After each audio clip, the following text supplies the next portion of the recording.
এই মুহূৰ্তত ৰাজ্যৰ লাখ লাখ কৰ্মচাৰীৰ বাবে জনা বিচাৰিছো বিগ ব্ৰেকিং নিউজ। কৰ্মচাৰীসকলৰ বাবে কেইবাটাও গুৰুত্বপূৰ্ণ খবৰ আহি পৰিছে। কাইলৈ লাখ লাখ কৰ্মচাৰীয়ে ভাল খবৰ লাভ কৰিব। কাইলৈ কৰ্মচাৰীসকলে কেইবাটাও ভাল খবৰ লাভ কৰিব। কৰ্মচাৰীসকলৰ বাবে কেইবাটাও গুৰুত্বপূৰ্ণ খবৰ আহিছে। কি এক খবৰ সবিশেষ জানিবৰ বাবে ভিডিঅ'টো প্ৰথমৰ পৰা শেষলৈকে চাই থাকিব।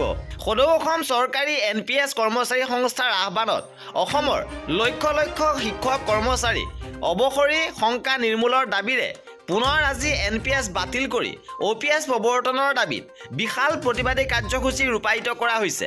শদিয়াৰ পৰা ধুবুৰীলৈ এই গণ আলোড়ন কাৰ্যসূচীৰ অংশ হিচাপে আজি গুৱাহাটী বৰগাঁও প্ৰাথমিক বিদ্যালয়ৰ খেলপথাৰত এখন বিশাল গণসমাৱেশ অনুষ্ঠিত হৈছে।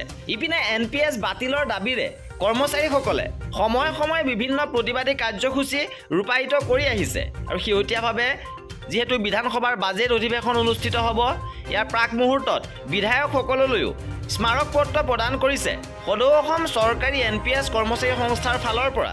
এতিয়া বাজেটত NPS সম্পৰ্কত কি সিদ্ধান্ত ল'ব সেয়া হ'ব লক্ষণীয়। ইপিনে কেন্দ্ৰীয় চৰকাৰ বাজেট অধিৱেশন ইতিমধ্যে আৰম্ভ হৈছে। 1 ফেব্ৰুৱাৰীত অৰ্থাৎ কাইলৈ বিত্তমন্ত্ৰী নিৰ্মলা সীতাৰমণে বাজেট দাখিল কৰিব।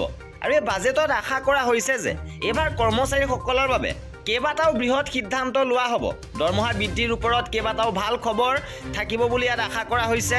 কৰ্মচাৰীসকলৰ ফিটমেণ্ট ফেক্টৰ DA বৃদ্ধি, HRA বৃদ্ধি, লগতে মেডিকেল বৃদ্ধি সম্পৰ্কতো কেইবাটাও গুৰুত্বপূৰ্ণ সিদ্ধান্ত ল'ব। আৰু NPS সম্পৰ্কতো ভাল খবৰ আহিব পাৰে। আৰু কৰ্মচাৰীসকলৰ প্ৰতিটো খবৰ পাই থাকিবৰ বাবে আমাৰ চেনেলটো ছাবস্ক্ৰাইব কৰি ৰাখিব। ভিডিঅ'টো শেষলৈকে চোৱাৰ বাবে বহুত ধন্যবাদ।